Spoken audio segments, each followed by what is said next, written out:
ഇടക്കൊച്ചി ശ്രീകൃഷ്ണ ധർമ്മപരിപാലന യോഗം ദേവസ്വത്തിന്റെ നേതൃത്വത്തിലുള്ള ശ്രീകൃഷ്ണ സ്വാമി ക്ഷേത്രത്തിലെ ഈ വർഷത്തെ വിഷുദിന ആഘോഷങ്ങളിൽ നൂറുകണക്കിന് ഭക്തജനങ്ങൾ പങ്കുചേർന്നു. പുലർച്ചെ 4 മണിക്ക് വിഷുക്കണി ദർശനം ആരംഭിച്ചു. പടിഞ്ഞാറൻ കൊച്ചിയിലെ പ്രസിദ്ധമായ ശ്രീകൃഷ്ണ ക്ഷേത്രമാണ് ഇടക്കൊച്ചിയിൽ ഉള്ളത്. നാടിന്റെ വിവിധ ഭാഗങ്ങളിൽ നിന്നും നൂറുകണക്കിന് ഭക്തജനങ്ങളാണ് ഇവിടെ ദർശനത്തിനായി എത്തിച്ചേരുന്നത്. ക്ഷേത്രം ഭാരവാഹികളായ M Stalin, KN Ghosh, RK Babu, Rakesh PK, NV മണി, മിറാഷ് CC, അനിൽകുമാർ KT തുടങ്ങിയവർ വിഷുദിനത്തിൽ ക്ഷേത്രത്തിലെത്തിയ ഭക്തജനങ്ങൾക്ക് സൗകര്യമൊരുക്കുന്നതിന് നേതൃത്വം നൽകി. ഭഗവാനെ ദർശിച്ചിറങ്ങിയ ഭക്തർക്ക് പ്രസാദ വിതരണവും വിഷുക്കഞ്ഞി വിതരണവും നടന്നു.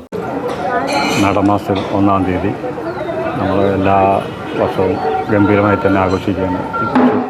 വിളവെടുപ്പോത്സവം കൂടിയായ വിഷു വളരെ സമ്പൽ സമൃദ്ധമായ നല്ലൊരു ജീവിതം എല്ലാവർക്കും ഉണ്ടാകട്ടെ എന്ന് ആശംസിക്കുന്നതോടൊപ്പം ഇതിൻ്റെ വിജയത്തിനായി പ്രവർത്തിച്ച നമ്മുടെ എല്ലാ പ്രവർത്തകരും ഇന്നലെ മുതൽ തന്നെ എല്ലാവരും ഈ പന്തൽ കെട്ടും മറ്റു കാര്യങ്ങളെല്ലാം അലങ്കരിക്കാനും മറ്റേ വിഷുക്കഞ്ഞി തയ്യാറാക്കി അത് എല്ലാവർക്കും വിതരണം ചെയ്യുന്നതിനും അതിൻ്റെ എല്ലാ വർക്കുകളും നല്ല രീതിയിൽ തന്നെ നമ്മൾ അറേഞ്ച് ചെയ്തിട്ടുണ്ട്.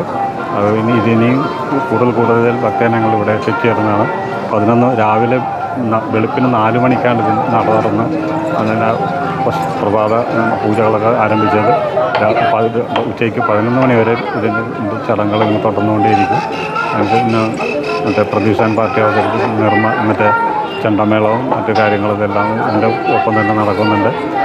ഒരിക്കൽ കൂടി എല്ലാവർക്കും വിഷു ആശംസിച്ചുകൊണ്ട് ഞാൻ വാക്കുകൾ വിഷുദിനത്തിന്റെ ആശംസകൾ ഏവർക്കും നേർന്നുകൊണ്ട് കൊച്ചിയിൽ നിന്നും ന്യൂസ് ടുഡേക്ക് വേണ്ടി റിഡ്ജൻ റബല്ലോ.